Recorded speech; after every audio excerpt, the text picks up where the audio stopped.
হ্যাঁ, শুনতে পাচ্ছি। আপনাকে শুনতে পাচ্ছি। আমি শুনতে পাচ্ছি, জি, থ্যাংক ইউ। সো আমরা ক্লাসটা শুরু করি। আমি ইফতেখার শাহরিয়ার, আমি সিনিয়র সিভিল জাজ। আমি বাংলাদেশ জুডিশিয়াল সার্ভিসে জয়েন করেছিলাম 2018 সালে 11 বিজেএস এর মাধ্যমে। এখন আমি ঢাকায় একটা ডেপুটেশনে আছি। তো লিগ্যাল ডাইজেস্টের আজকের এই উন্মুক্ত ক্লাসে আপনাদের স্বাগতম। আজকের সিপিসির উপর ক্লাস সেটা হচ্ছে আসলে প্রিলিমিনারি ক্লাস। এই ক্লাসে আসলে আমরা একটু দেখবো যে সিপিসির যে বিভিন্ন বিষয়গুলো আসলে পড়ানো হবে, সেটা একটা ওভারভিউ আসলে আমরা দেখব। তো কোড অফ সিভিল প্রসিজার আপনারা জানেন, এটা আসলে খুবই ইম্পর্টেন্ট একটা টপিক ফর বিজেস। আপনারা সবাই গ্রাজুয়েশন লাইফে এটা পড়ে আসেন, বাট যেটা বিজেস যে প্রশ্নগুলো হয় সেগুলো আসলে একটু থিওরিটিক্যালের চাইতে একটু বেশি হচ্ছে আপনার প্র্যাকটিক্যাল সিচুয়েশন থেকে প্রশ্নগুলো হয়। সেখানে আসলে একটু কষ্ট হয় সবার। সো আমি আসলে রিয়েল লাইফ যে কোর্ট এক্সপিরিয়েন্স যেটা আমার আছে, আমি 6 বছর সিভিল কোর্টে ছিলাম। সেই সিভিল কোর্টে থাকার এক্সপিরিয়েন্স থেকে আমি আসলে এটা আপনাদের সাথে শেয়ার করব, যে রিয়েল লাইফ সিচুয়েশন গুলো, এবং সেখান থেকে আপনারা উত্তর করতে পারবেন। এবং মোটা দাগে আসলে অনেকদিন ধরে আমি এটা পড়াই, সো লিগাল এর সাথে এটা নিয়ে আসলে আমি থাকবো। হোপফুলি আমাদের খুব ভালো একটা জার্নি হবে। সো আমরা আজকে আসলে একটা ব্রিফ সিপিসি তে কি কি আছে এগুলো আসলে একটা আইডিয়া দেওয়ার চেষ্টা করব, একটা ওভারভিউ। যেহেতু সিপিসি শুধু সিপিসি পড়লেই হয় না, সিপিসির সাথে আরো কিছু আইনের সম্পর্ক আছে। কেউ কি বলতে পারবেন সিপিসির সাথে আর কোন আইনগুলো আমাদের পড়তে হবে? এনিওয়ান? আমাদি আইন। তামাদি আইন, আর কি আইন আছে স্যার যেটা সিপিসির এসআর সাথে? Evidence act. SR act, evidence act, আর কি আছে? Civil code act, civil code act, nice. Code fees act, court fees act, suit valuation act, তারপরে আপনার civil rules and order, CRO আছে না? জি স্যার। আর কারো কিছু মনে পড়ে? স্যার প্রপার্টি রিলেটেড লগুলো। প্রপার্টি রিলেটেড ল গুলো যেমন হচ্ছে আপনার এসএটি অ্যাক্ট, যা আছে সবকিছু, অনেক কিছু আসলে সিপিসি, শুধু সিপিসি পড়লেই হবে না আমাদের, একই সাথে এসআর একটা তো খুবই মানে রিলেটেড, কারণ এটা এসআর অ্যাক্টে যে স্পেসিফিক রিলিফ গুলো দেওয়া হয় সেগুলো দেখেন। এসআর একটা ইনজাংশনের কথাবার্তা বলা আছে, সিপিসি তেও আছে, রিসিভারের কথা এসআর অ্যাক্টে আছে, প্লাস হচ্ছে আপনার সম্পত্তির দখল হস্তান্তর নিয়ে যে 8-9 ধারার মামলাগুলো, সেটা সিপিসি সাথে রিলেটেড। আবার তামাদি আইন, কোন মামলা কোন সময় করতে হবে, খুবই রিলেটেড। তো সিপিসি সাধারণত সিভিল কোড গুলো এস্টাবলিশই হয়েছে আপনার সিভিল কোর্টস অ্যাক্ট দিয়ে। সো সেটাও কিন্তু খুবই প্রাসঙ্গিক। স্মল কজ কোর্টস অ্যাক্ট, সেখানে অনেক কথাবার্তা আছে সিপিসির সাথে। শুধু সিপিসি পড়লেই হবে না, আমার বাকি আইনগুলোর সাথেও আমাদের নজরে রাখতে হবে। তারপরে যেমন যদি আমি বলি, সিপিসি 9 ধারা, এক্সপ্রেস বার আর ইমপ্লাইড বার, মানে সেগুলো কিন্তু আপনার এসএটি অ্যাক্টের সাথে সম্পর্কযুক্ত। যেমন আপনার এসএটি অ্যাক্টে একটা ধারা আছে 145B, সেখানে বলা আছে কি যে আপনার বার, সিভিল কোর্টের জুরিসডিকশন কিন্তু বার করা আছে যখন আসলে কোনো রেকর্ড অফ রাইটস এর কাজ চলমান থাকে, তখন সেখানে সেই রেকর্ড অফ রাইটস নিয়ে কোনো মামলা সিভিল কোর্টে করা যায় না, এরকম একটা প্রভিশন আছে। তো সেখানে কি বলা আছে, সিভিল কোর্টের জুরিসডিকশন যেখানে বার করা আছে তার মানে কি, ওখানে আইনের মাধ্যমে এক্সপ্রেস বার কিন্তু ইম্পোজ করা আছে।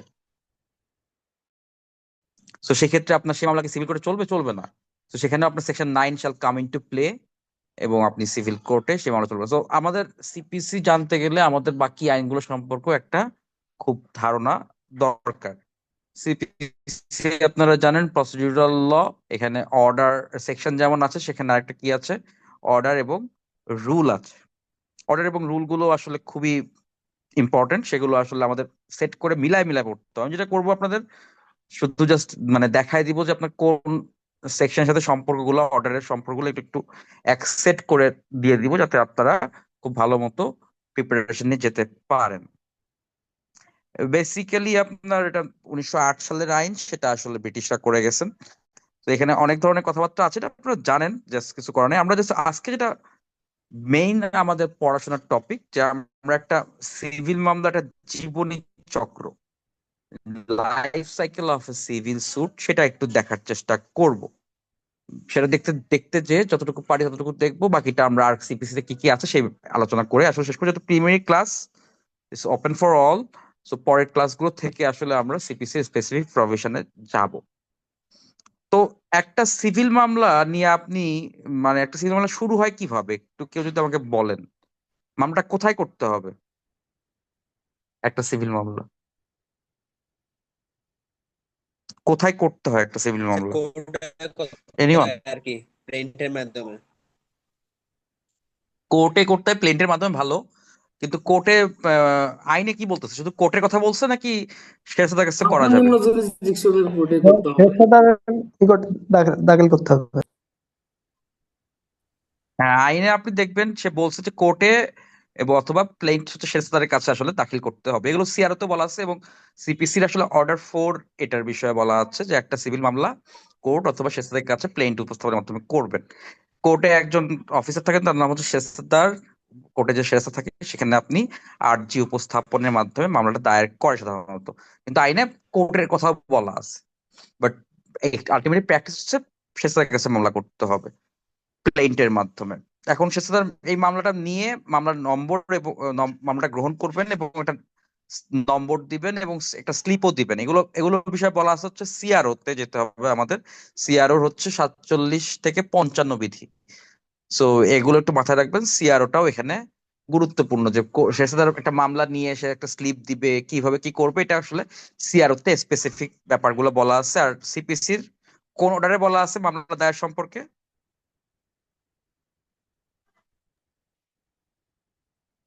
সিপিসি কোন অর্ডার, মামলা দায়ের সম্পর্কে কোন অর্ডার বলা আছে, কেউ বলতে পারবেন?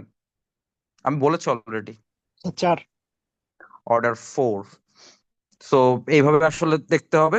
আর মামলা যখন গ্রহণ করবেন সে তখন তিনি যদি মনে করেন আসলে মামলাটা আসলে কোনো সমস্যা আছে, সেক্ষেত্রে তিনি বিচারককে রেফার করবেন। এক্ষেত্রে আর্জি ফেরত বা হচ্ছে প্লেন রিজেকশন, যেটা প্লেন রিটার্ন এবং প্লেন রিজেকশন, এটাও কিন্তু আসলে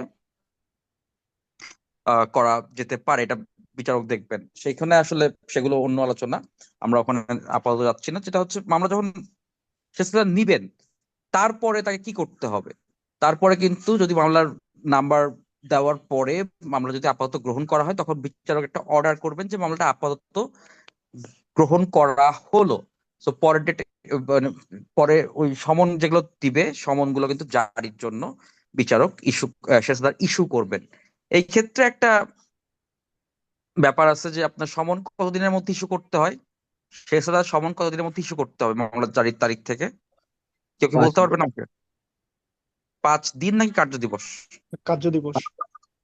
5 working days. So 5 working days এর মধ্যে যদি সেছাড়া সমন ইস্যু না করেন, সেই ক্ষেত্রে কিন্তু সেটা মিসকন্ডাক্ট বলে গণ্য হবে। তো সমনটা আসলে আপনারা জানেন যে সমন আসলে বেশ কয়েক প্রকারের সমন আছে, বাট কোর্টের মাধ্যমে একটা সমন হয়, সেটা হচ্ছে জারিকারকরা সমনটা জারি করেন। এবং আরেকটা সমন দেয় হচ্ছে আপনার পোস্ট অফিসের মাধ্যমে, দুটোই দেয়।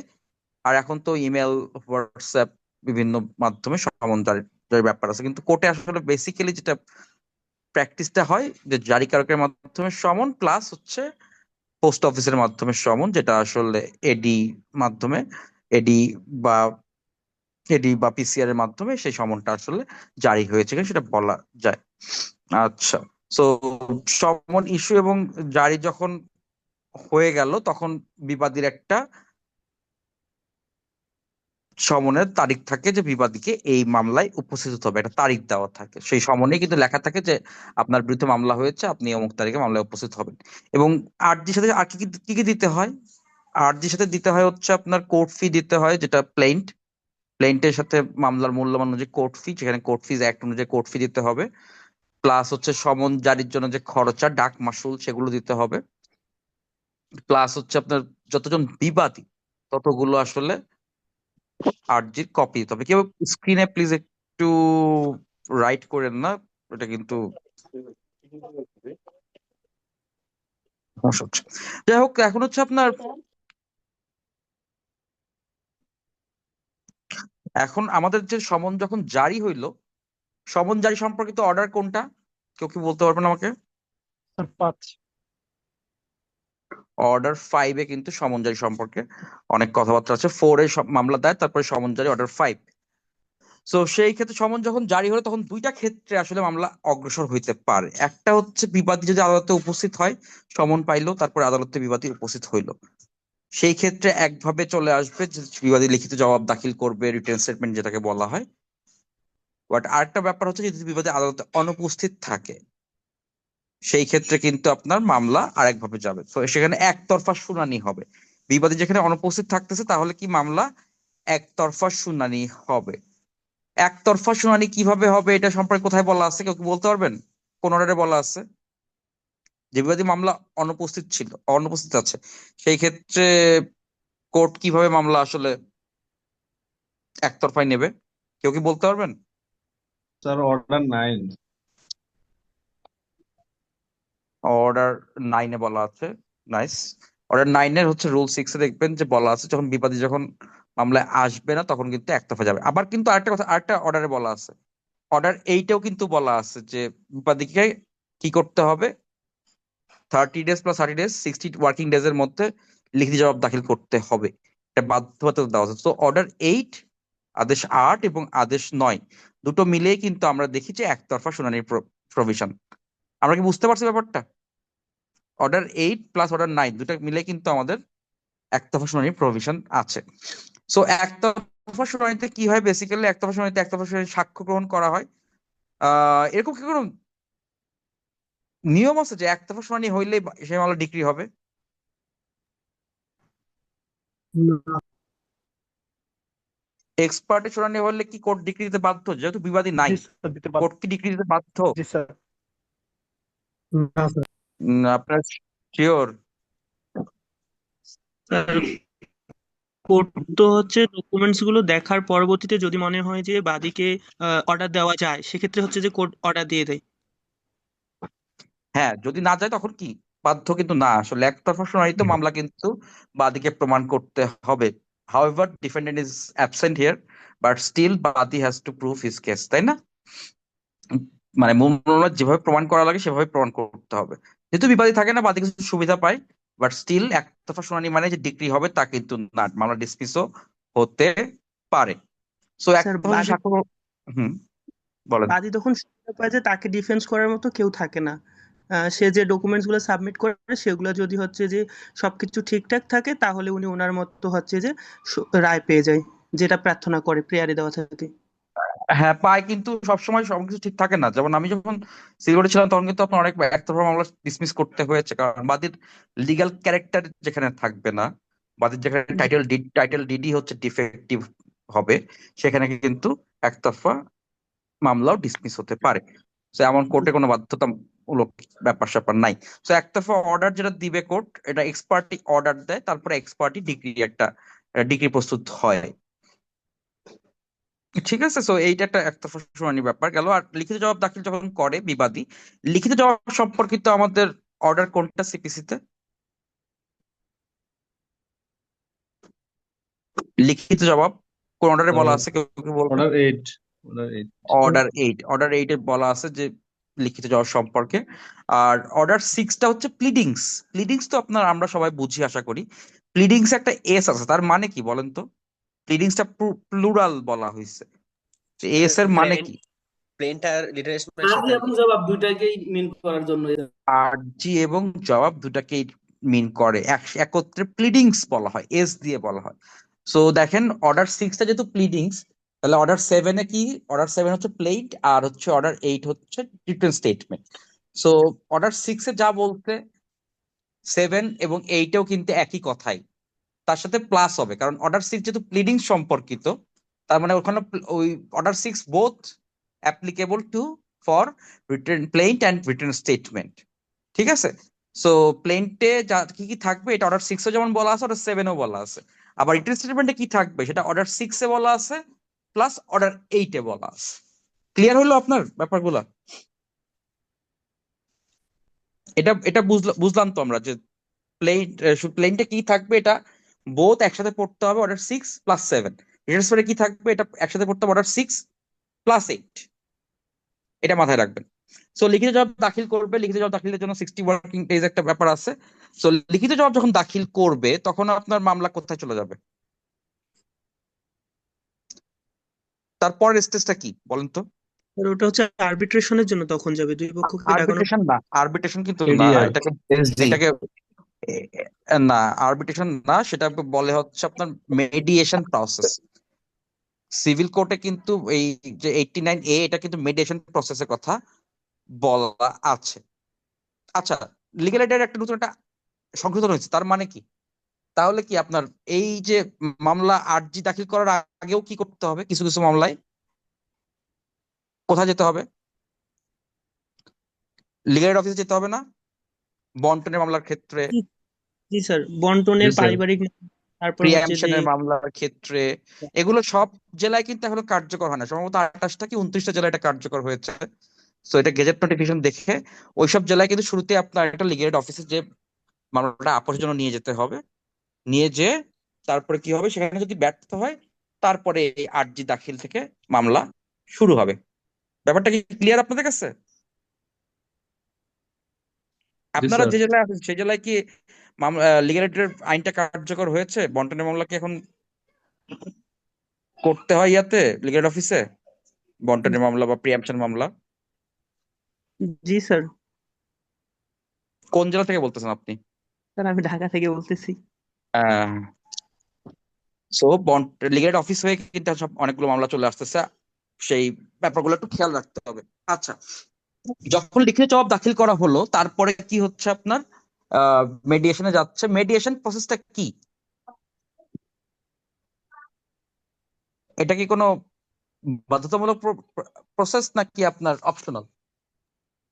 বাধ্যতামূলক। স্যার 11 সালে এটা ইয়ে করছে, মিডিয়েশনটা ম্যান্ডেটরি করে দিছে। হুম, 11 সালে একটা ইয়ে অ্যামেন্ডমেন্টের মাধ্যমে মেডিয়েশন কি করেছে? বাধ্যতামূলক ম্যান্ডেটরি, মানে কোর্ট প্রসিডিং আগে এটা ম্যান্ডেটরি করে দিছে। এটা স্টেজটা ম্যান্ডেটরি, বাট হচ্ছে মেডিয়েশন হচ্ছে নন বাইন্ডিং একটা ব্যাপার। নন বাইন্ডিং, এটা আপনার বাধ্যতামূলক কিছু না, ঠিক আছে? এটা বাধ্যতামূলক কিছু না, এটা হচ্ছে আপনার নন বাইন্ডিং একটা প্রসেস, এটা কনসেনসুয়াল একটা প্রসেস। বুঝতে পারছেন?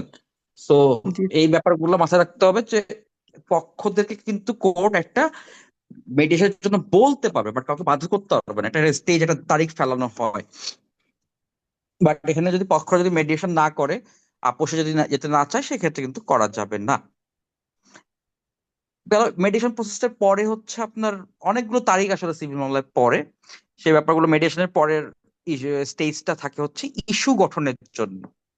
ইস্যু গঠনটা কিভাবে হয়? ইস্যু গঠন সম্পর্কিত অর্ডার কোনটা?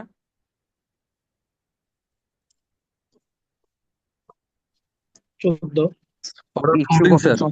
অর্ডার 14। ইস্যু এখন হচ্ছে বিচারক কি কি দেখে করবেন? আর্জি এবং জবাব দেখে উনি মামলার মূল বিচার্য বিষয়গুলো দেখবেন। এক এক মামলায় কিন্তু এক এক ধরনের ইস্যু আছে।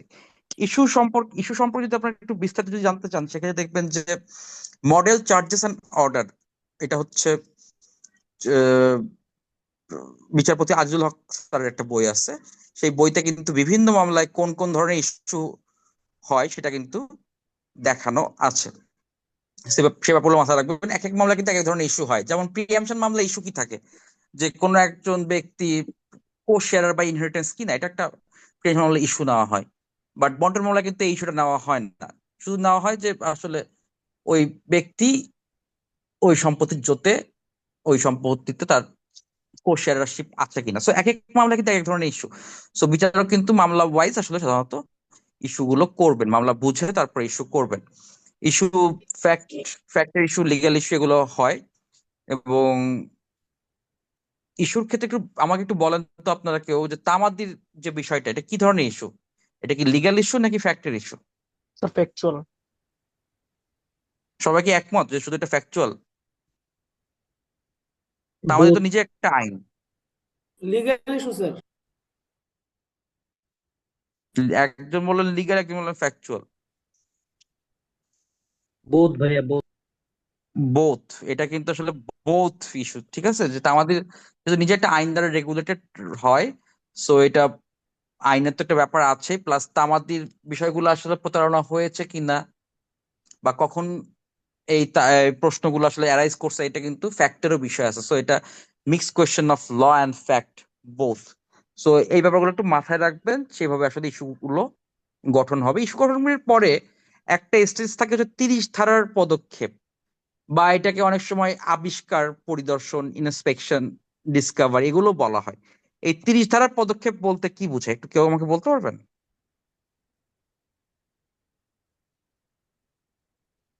স্টেপস আন্ডার সেকশন 30, এটা মানে কি? 30 ধারা পদক্ষেপ বলতে কি বোঝেন? এনিওয়ান?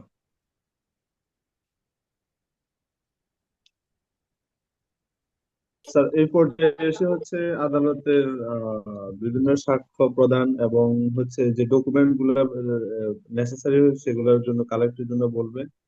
এবং এখানে সাথে স্যার অর্ডার 11-12 সংযুক্ত হচ্ছে। আচ্ছা, হয়েছে, কিন্তু সাক্ষ্য প্রদান কিন্তু এখানে হয় না। এটা যেটা হয় যে আপনার কি হয় যে 30 ধারা যেটা বলা আছে, যদি ধরেন যে কোর্টের যদি কোনো ডকুমেন্ট প্রয়োজন হয়, বাদী বিবাদী তো একটা ডকুমেন্ট দিয়ে মামলা করেই, বাট স্টিল তারপর বাদী যদি ফিল করে যে কোনো ডকুমেন্ট আসা দরকার বিবাদীর কাছ থেকে, বা কোনো জবাব, ক্ল্যারিফিকেশন আসা দরকার, জবাব দাখিল করতে, তারপরে যদি কোনো এক্সট্রা কোনো প্রশ্ন থাকে, সেটা কিন্তু আপনার সেই প্রশ্নমালাও সরবরাহ করা যেতে পারে।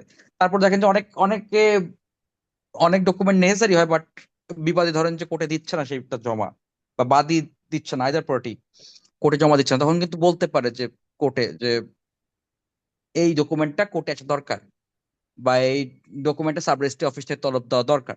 এগুলো কিন্তু বলতে পারে। সো মামলাটা আসলে ক্ল্যারিফাই করার জন্য যে কোনো প্রশ্ন বা যে কোনো দলিল, সেগুলো কিন্তু এই স্টেজে বলে। সো আরো যেটা আছে, এটা আরো আরো প্রয়োগ আছে, যেমন বেটার পার্টিকুলার্স দেওয়া, যে বিপি কল করা, যে আপনার কোন একজন পক্ষ বলতেছে মামলাটা পক্ষদোষ আছে। বিবাদী সাধারণত দাবি করে যে মামলায় পক্ষদোষ আছে, পার্টি ডিফেক্ট আছে, মানে মামলায় আরো পার্টি করা দরকার। তখন বাদী বলবে, আচ্ছা আমি পার্টি করি নাই, তাহলে তুমি বলো আর কাকে কাকে পার্টি করতে হবে।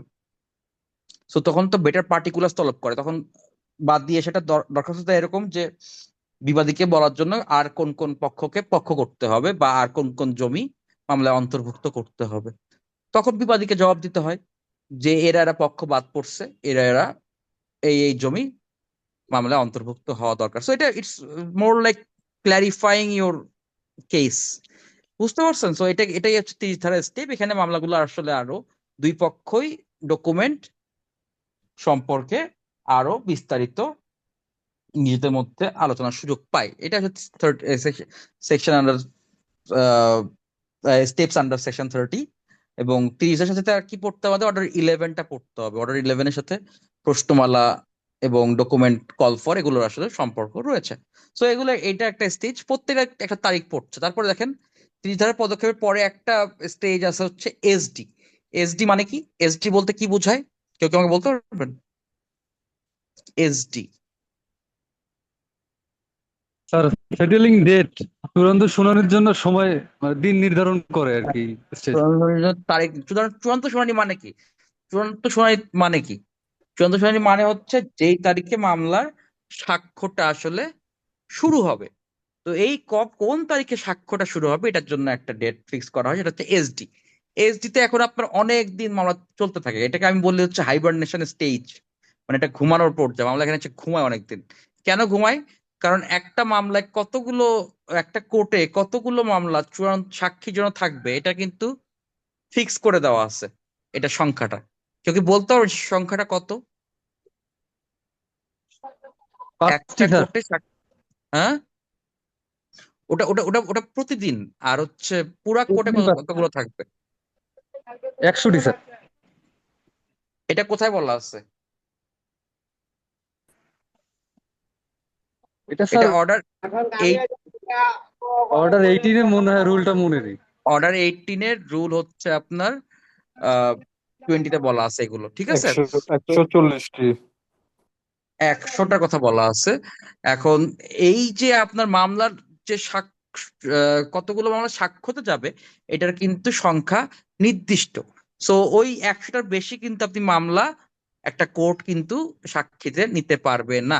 এই কারণে অনেক মামলা কোর্টে দেখবেন, সিভিল কোর্টে যদি আপনি প্র্যাকটিস করেন বা যেদিন বিচারক হবেন সেদিন দেখবেন যে এই মামলাগুলো দিনের পর দিন এসডি তে থাকে, ঠিক আছে? দিনের পর দিন এসডি তে এই মামলাগুলো থাকে, কারণ এসডি থেকে মামলা তুলতে গেলে কোর্টের যে অ্যাকোমোডেশন, কোর্ট কি 100টা মামলা আছে কিনা সেইভাবে কিন্তু আপনার এই মামলাগুলো চূড়ান্ত শুনানিতে তুলতে হয়। বুঝতেছেন? সো একটা এসডি তে কিন্তু মামলা দিনের পর দিন থাকতে পারে। সেটলিং ডেট, এসডি বলতে কি বোঝায়? সেটলিং ডেট ফর চূড়ান্ত শুনানি। চূড়ান্ত শুনানি বলতে পিএইচ, পারম্পেটারি হিয়ারিং। তো চূড়ান্ত শুনানিতে একটা মামলা যদি থাকে, একটা মামলা পিএইচ এ আছে, তার মানে আপনি কি বুঝবেন? যে মামলাটার সাক্ষী শুরু হয় নাই, ওই দিন সাক্ষ্য শুরু হবে। ক্লিয়ার? এখন পিএইচ এর পরে কি? পিএইচ এ কি হয়? পিএইচ এর দিন বাদী সাক্ষী দেয়। বাদী সাক্ষী দেয়, বাদী সাক্ষীকে কি বলা হয় সিভিল কোর্টে? বাদী যে সাক্ষী দেয় তাকে, তার নামকে কি বলা হয়? তাকে, সেই সাক্ষীকে কি বলা হয়? Plaintiff witness. Examination of witness. হ্যাঁ, প্লেইন্টিফ উইটনেস, পিডাব্লিউ দিয়ে বলা হয়। প্লেইন্টিফ উইটনেস, পিডাব্লিউ 1 2 3 4 এইভাবে বলা হয়, ঠিক আছে? সো বাদী যদি একদিন সাক্ষী দিয়ে ফেলে বা পিডাব্লিউ 1 যদি সাক্ষী শুরু হয়ে যায়, পরের দিন থেকে কি হয়? মামলাটা আর পিএইচ থাকে না, মামলাটাকে বলে এফপিএইচ। সো আপনি ফার্দার পারম্পেটারি হিয়ারিং, সো সেখানে কিন্তু বলে অধিকতর চূড়ান্ত শুনানি।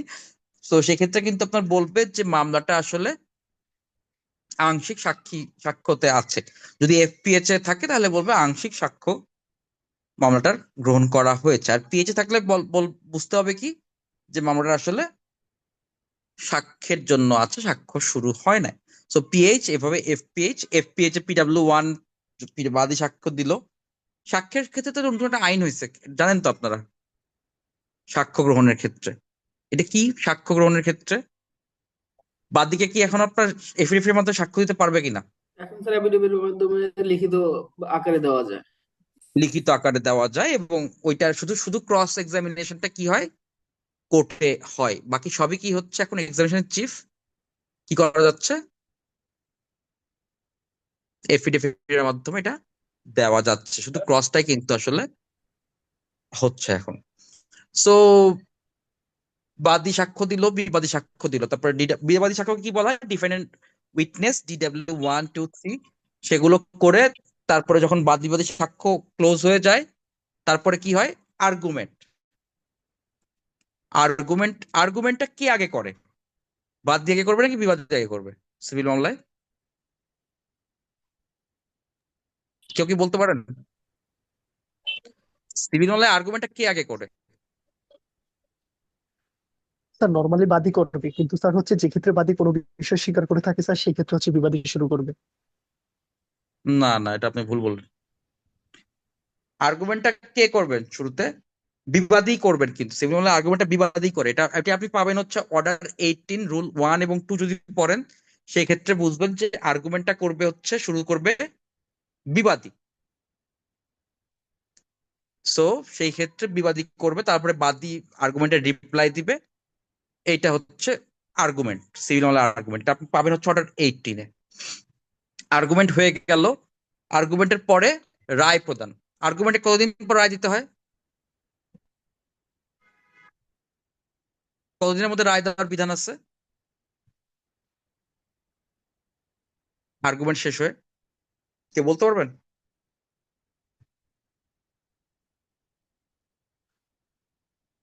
স্যার 7 দিনের মধ্যে।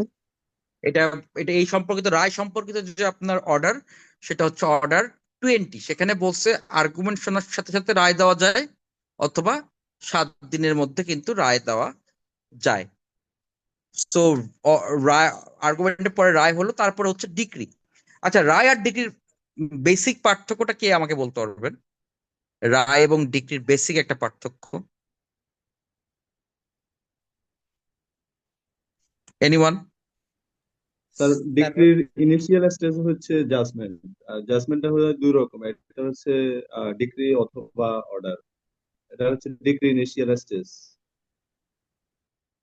ডিক্রি ইনিশিয়াল এসেস ঠিক আছে, বাট জাজমেন্ট দুই রকম, সেটা ঠিক হয় নাই। আর কেউ? জাজমেন্টে পুরা এই কেসটা মানে আর্গুমেন্ট সহ মানে যুক্তি সহ থাকে, আর ডিগ্রি হচ্ছে ফাইনাল চূড়ান্ত। এটা আচ্ছা, জাজমেন্টের পার্টটুকু ঠিক আছে, বাট ডিগ্রি চূড়ান্ত এটা বুঝলাম না। যাই হোক, শোনেন আমি একটু বলে নিই যে ডিগ্রি হচ্ছে কি, ডিগ্রি একটা হচ্ছে আপনার সবাই এত কিছু করে মারামারির পরে যে ফলটা পায়, যেটা হচ্ছে আলটিমেট ফ্রুট, সেটা হচ্ছে ডিগ্রি। এখন এটা, এই ডিগ্রি দেওয়ার জন্য, ডিগ্রির জন্য হচ্ছে আপনার যে কারণ, সেটা লেখা থাকে জাজমেন্টে।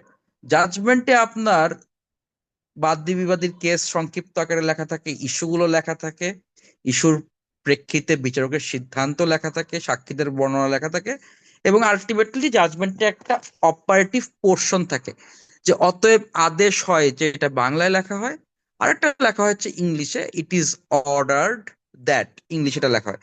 সো অপারেটিভ পোর্শনে লেখা থাকে যে অমুক বাদীর অমুক মামলায় দোতরফা সূত্রে বা একতরফা সূত্রে বাদীকে ডিক্রি দেওয়া হইলো, অথবা বাদী মামলা ডিসমিস করা হইলো, এটুকু লেখা থাকে। বাট ওখানে জাজমেন্টে কিন্তু লেখা থাকে না যে বাদীকে আসলে কোন খতিয়ানের কোন শতকের জমিতে ডিক্রি দেওয়া হলো, এগুলো কিন্তু লেখা থাকে হচ্ছে ডিক্রিতে।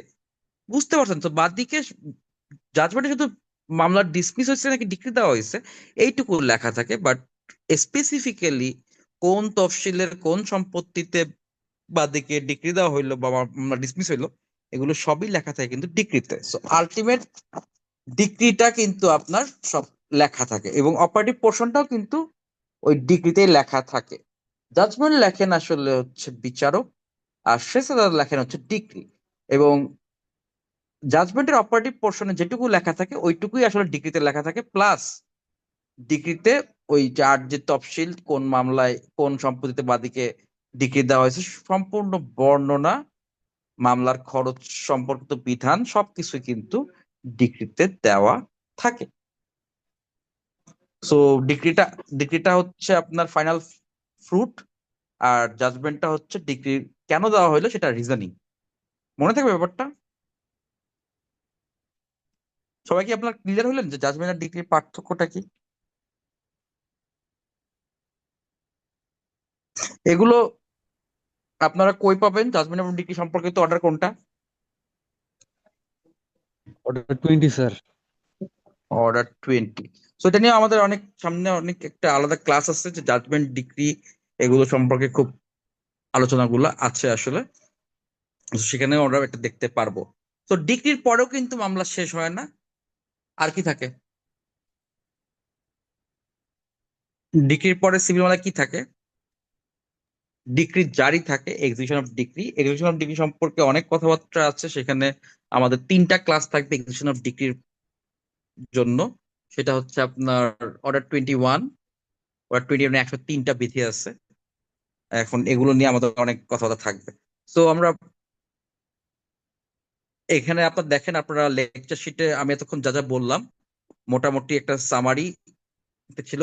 আর এই যে কেমন করে মামলা, দেওয়ানি মামলা দায়ের করতে হবে, সেকশন 26 এবং অর্ডার 4 রুল 1, এগুলো একসাথে পড়তে হবে। আমরা একটু আগে বলছি যে তারপর অর্ডার 4 বলতেছে যতজন বিবাদী তার জন্য সমন জারির জন্য আর্জির কপি দিতে হবে, এগুলো কিন্তু রুল 1 বলা আছে। এগুলো মোটামুটি আমি সব চেষ্টা করছি আপনাদের একসাথে একটু গুছায় দেওয়া। যে তারপরে সিআরও যেটা রুল 47 থেকে 55 বললাম, সেটাও কিন্তু আপনার সেগুলো কিন্তু ব্যাখ্যা করার চেষ্টা করা হয়েছে।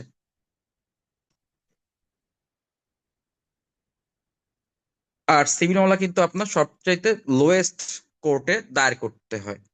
আচ্ছা, আমাদের সবচেয়ে লোয়েস্ট কোর্ট কোনটা এখন আমাদের? সিভিল জাজ কোর্ট। সিভিল জাজ কোর্ট। আমরা সবসময় একটা জিনিস ভুলে যাই, গ্রাম আদালত বলে একটা কোর্ট আছে, এটা আমরা ভুলে যাই কেন সবসময়, বলেন তো? এখানে মামলা হয় না? স্যার ওটা তো ইউনিয়ন পরিষদের স্যার। মামলা হবে না ওখানে? 1 লাখ টাকার মামলা আপনি কোথায় করবেন?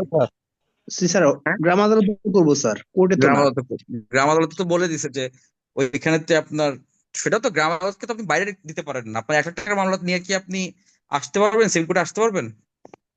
1 লাখ টাকা হচ্ছে টাকার মামলা। জি স্যার। এটা কিন্তু আপনার গ্রাম আদালতে যাইতে হবে। সো ওইখানে গ্রাম আদালত কিন্তু সবসময় মাথায় রাখতে হবে। তারপরে সিভিল জাজ, সিনিয়র সিভিল জাজ, সো এগুলো কিন্তু মাথায় রাখতে হবে। এগুলো মোটামুটি আমি গুছায় দেওয়ার চেষ্টা করছি আপনাদের।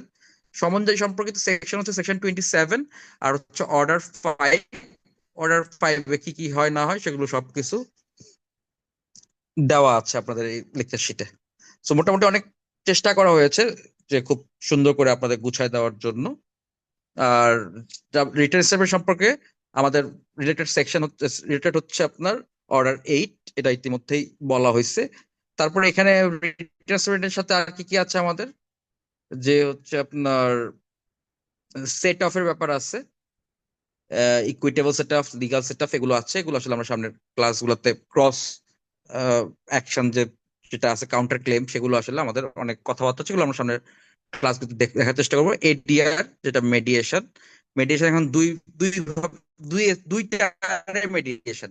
একটা হচ্ছে কিছু কিছু মামলার ক্ষেত্রে প্রথমেই ম্যান্ডেটরি মেডিয়েশন, ঠিক আছে, লিগাল অফিসে, তারপরে মামলা সিভিল কোর্টে আসতে হবে, পার্টিশন, প্রিএমশন, ফ্যামিলি কোর্ট, এগুলোর মামলার ক্ষেত্রে।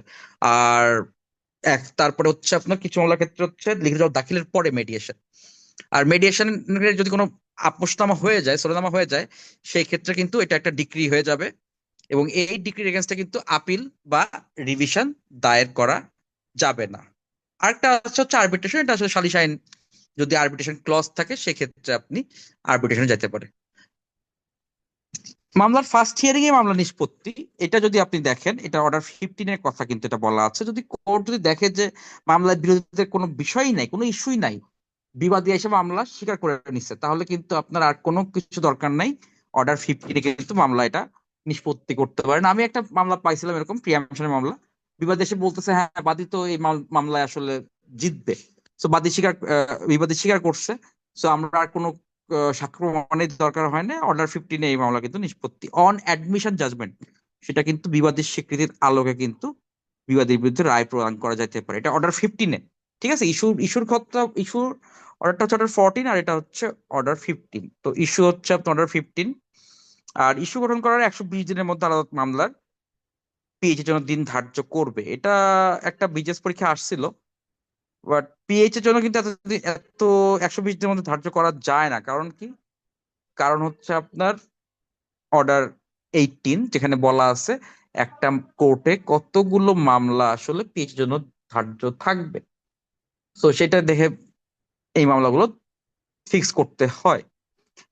সো আলটিমেটলি যেটা দেখেন, যেটা আসলে মামলায়, সিভিল কোর্টের মামলা অনেক প্রেশার, তো অনেক, এক একটা মামলায় অনেক, এক একটা কোর্টে অনেক মামলা থাকে, এই কারণে আসলে সিপিসিতে যে ডেটের ইনস্ট্রাকশন গুলো দেওয়া আছে, প্র্যাকটিক্যালি কিন্তু সেগুলো আসলে ফলো করা সম্ভব হয় না। বুঝতে পারছেন? আচ্ছা, আমার ক্লাসকে আপনারা বুঝতে পারতেছেন? আমি আজকে প্রথম দিন পড়াচ্ছি, অনেকেই নতুন আসছেন আমাদের এখানে, সো কথাবার্তা বুঝতেও সমস্যা হচ্ছে। ক্লাস কি বোঝা যাচ্ছে আমার? একটু যদি রেসপন্স করেন। জি স্যার, বোঝা যাচ্ছে জি স্যার। স্যার, বোঝা যাচ্ছে। জি বোঝা যাচ্ছে। আপনারা কি মানে এনজয় করতেছেন, নাকি অন্য কোনো ভাবে পড়াইলে আপনাদের ভালো লাগবে, সেটা একটু বলেন আমাকে। না স্যার, এনজয় করতেছি স্যার, ভালো লাগতেছে। ওকে, সো এগুলো আসলে সেকশন 30 আপনার কথা এগুলো বলা হয়েছে, অর্ডার 11 এর সাথে এটা গুরুত্ব আছে অনেক। এই যে বেটার পার্টিকুলার, একটু আগে যেটা আমি বলার চেষ্টা করতেছিলাম, যে বেটার পার্টিকুলার, এটা বেটার পার্টিকুলার সম্পর্কে দেখবেন যে অর্ডার 6 রুল 5 কিন্তু বেটার স্টেটমেন্ট অর পার্টিকুলার্স এর কথা বলা আছে। এটাকে কোর্টে বলে বিপি তলব। বিপি মানে বেটারের বি, আর পার্টিকুলার্স পি দিয়ে এটা বলে যে আসলে যখন বিবাদী বলে যে মামলায় পক্ষদোষ আছে, সেক্ষেত্রে বাদী বলবে তুমি তাহলে বলো আমি কোন কোন মামলায় পক্ষ করি নাই, কাকে কাকে পক্ষ করি নাই। তখন বিবাদী কোন কোন মামলায় কাকে কোন কোন পক্ষকে পক্ষ করা হয় নাই এটার তালিকা সরবরাহ করবে, অর্থাৎ বিপি সরবরাহ করবে। এটা একটা সিভিল কোডের প্র্যাকটিসের একটা গুরুত্বপূর্ণ দিক। এটা আসলে সেকশন 30 বা আবিষ্কার ও পরিদর্শন স্টেজে আসলে এটা করা হয়। সেটলিং ডেট এটা বলছি যে অর্ডার 18 রুল 20-তে 100টার বেশি মামলা রাখা যাবে না, কোর্ট এভাবে আসলে মামলা ফিক্স করবেন। সো এই ব্যাপারগুলো বলা হচ্ছে, রায় ডিক্রি গুলো বলা হচ্ছে একতরফা শুনানি, সেটাও কিন্তু অর্ডার 8 এবং অর্ডার 9 রুল 6 এগুলোও কিন্তু আমরা বলেছি। একতরফা শুনানির ক্ষেত্রে দেখবেন যে এখানেও একই ভাবেই ডিক্রিটা লেখা হয়। সো শুধু এই স্টেজ তো আমরা দেখলাম, অনেকগুলো স্টেজ, অনেকগুলো তারিখ আসলে সিভিল মামলার পিছনে চলে যায়। মোরাললেস একটা সিভিল মামলা নিষ্পত্তিতে কতদিন লাগে আপনাদের এক্সপিরিয়েন্স কি? একটা সিভিল মামলা ডিসপোজ হতে কতদিন লাগে? স্যার 10-12 এটা তো বছর। নির্ভর করে স্যার মামলার স্টেজ গুলো কত দ্রুত শেষ হবে, না অর্থাৎ সেটাই, নির্দিষ্ট তা একটা তো মেয়াদ বটেই, আছে। কিন্তু কিন্তু নির্দিষ্ট মেয়াদ আছে, মানে মোরাললেস দেখবেন যে আপনার একটা সিভিল আয়ু মোটামুটি হাইকোর্ট অ্যাপিল বিভাগ সহ হচ্ছে 30 বছরের মতো আর কি, মোটামুটি আর কি। জি কারণ কি স্যার। অনেকগুলো স্টেজ এবং অনেক অ্যাপ্লিকেশন দেওয়ার সুযোগ আছে, বিভিন্ন ধরনের গুরুত্বপূর্ণ দরখাস্ত দেওয়ার সুযোগ আছে, এবং পক্ষভুক্তি মামলায় আপনার জমি নিয়ে মামলা, কিন্তু দুই পক্ষ মামলা করে চলে যাচ্ছে, তা আপনি জানছেন, আপনি তখন কি করবেন? আপনার দায়িত্ব কি তখন? আপনার কাজ কি, লিগাল কোর্স কি? তখন আপনি ওই মামলার পক্ষ হইতে হবে, আদারওয়াইজ তো আপনার জমি নিয়ে চলে যাবে। তখন আপনি কোর্টে যায় অর্ডার 1 রুল 10, এটাকে বলে 110 এর দরখাস্ত, এইভাবে আপনি একটা পক্ষভুক্তির আবেদন দিবেন। এই জন্য মামলা অনেক টাইম চলে যায়। তারপরে 7-11, যেমন প্লেন্ট প্লেন্ট রিজেকশন, প্লেন্ট রিজেকশনের জন্য 7-11 এর একটা আপনি কিন্তু অ্যাপ্লিকেশন করতে পারেন। সো এটাও কিন্তু এখানে অনেকগুলো বলা আছে যে হচ্ছে আপনার উম অনেক কারণে মামলার আর্জি রিজেক্ট হতে পারে। কি কারণে আর্জি রিজেক্ট হতে পারে? যদি কোর্ট ফি না দেওয়া হয়, মামলা আপনি যদি মামলা তামাদি বাড়ি তো। তামাদি বাড়ি, তো এটা সব আর্জি রিজেক্ট হয় না কিন্তু, কারণ তামাদি একটা যেহেতু ঘটনার প্রশ্ন, সেহেতু আপনার এটা সাক্ষ্য নিয়ে তারপরে আর্জি রিজেক্ট করতে হয়। এগুলো আমরা বলবো। আর্জি প্রিলিটিগেশন খুবই গুরুত্বপূর্ণ একটা টপিক, এটা নিয়ে আমাদের একটা স্পেসিফিক আলাদা ক্লাস থাকবে। সেখানে বলছে বার্ড বাই ল, আইন দ্বারা যদি কোনো মামলা বাড়িত হয়, যেমন ওই যে বললাম। আচ্ছা একটু বলি আপনার, আমি একজন বিচারক, আমি তাহলে যদি আপনার আমার চাকরি নিয়ে যদি সমস্যা হয়, চাকরি নিয়ে আমি যদি এখন আইন মন্ত্রণালয়ের কাছে মামলা করতে চাই, আমি একটা সিভিল কোর্টে গেলাম, এই মামলা করলে হবে? সিভিল কোর্ট আমার মামলা নিবে কিনা? হবে না না স্যার। স্যার, হ্যাঁ, না। স্যার আপনাকে ট্রাইব্যুনালে যেতে হবে, প্রশাসনিক ট্রাইব্যুনাল। আচ্ছা স্যার প্রশাসনিক আপনি ট্রাইব্যুনালে হ্যাঁ যেতে স্যার। হবে। কেন যাইতে হবে প্রশাসনিক ট্রাইব্যুনালে? কারণ সংবিধানে বলে দেওয়া আছে প্রশাসনিক ট্রাইব্যুনাল অ্যাক্ট হয়েছে 1980 সালে। তার মানে কি, এখানে একটা অল্টারনেটিভ, আমার একটা ফোরাম আছে। যেহেতু আমার ফোরাম আছে অল্টারনেটিভ, তাহলে আমি সিভিল কোর্টে যাইতে পারবো না। তার মানে কি, এখানে আমার একটা ইমপ্লাইড বার কাজ করতেছে, তাই না? সেহেতু সিভিল কোর্টে যাওয়া যাবে না। এটা এখানে কিন্তু সেকশন 9 এর একটা প্রয়োগ আছে। তাহলে কি হলো, আমি যদি এরকম মামলা করি সিভিল কোর্টে, তাহলে কোর্ট কি করবে? রিজেক্ট। সিভিল কোর্টের মামলা কি করবে? আর্জি হ্যাঁ, প্লেন প্রত্যাখ্যান রিজেক্ট করবে করবে। না? হ্যাঁ, আর্জি প্রত্যাখ্যান করবে। কি বল, কি বলে আর্জি প্রত্যাখ্যান করবে? বলবে যে this is barred by law, যেহেতু আপনার অল্টারনেটিভ ফোরাম আছে, সো এই মামলা কিন্তু এখানে চলবে না। এটাও কিন্তু অর্ডার 7 রুল 11 প্লেন্ট রিজেক্ট হবে।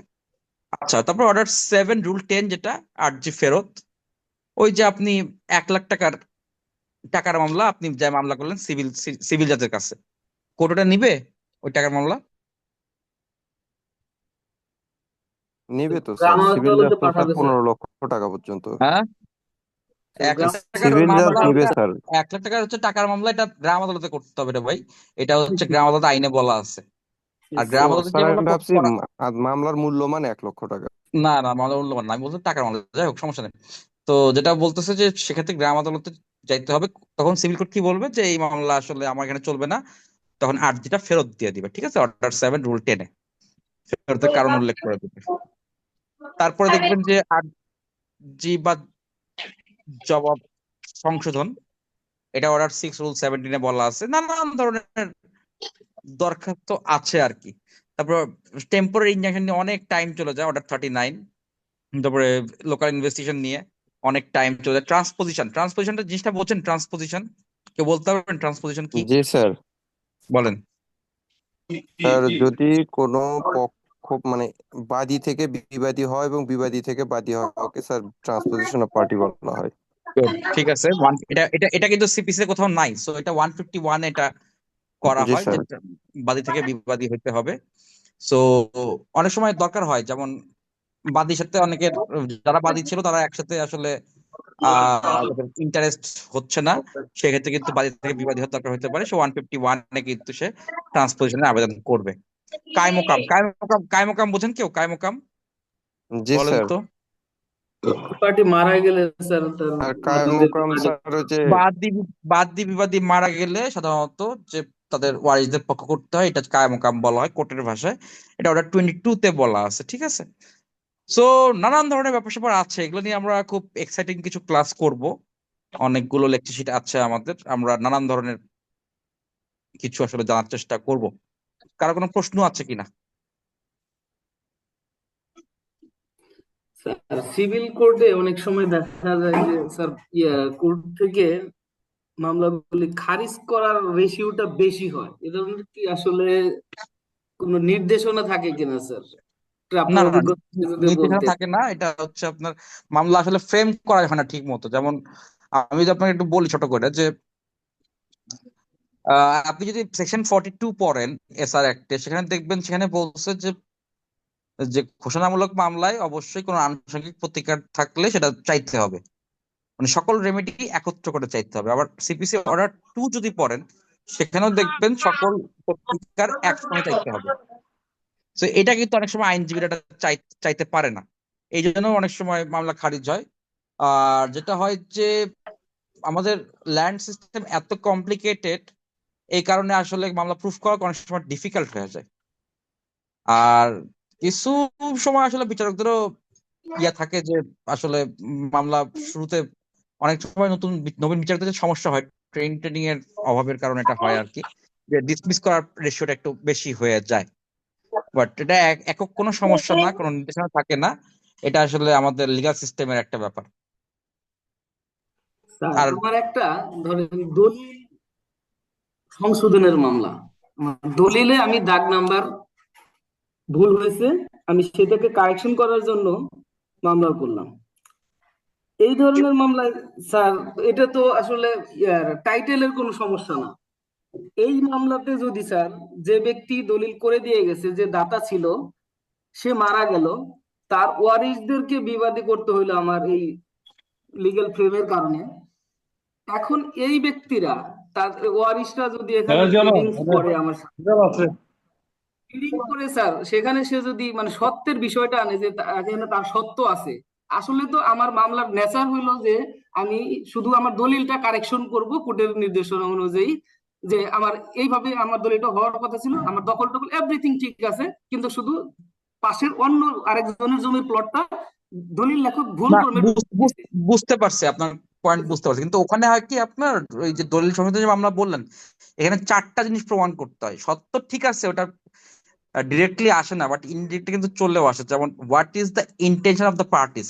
এখন ওই আপনি যাকে বিবাদী করছেন, সে এসে কিন্তু বলতে পারবে না যে যে এই জমিতে আসলে তাকে কোনো জমি দেওয়া হয় না, যেহেতু হস্তান্তর দলিল হয়েছে, অবশ্যই কোনো না কোনো জমি দেওয়া হয়েছে, আপনাকে অবশ্যই জমি বুঝে দিতে হবে।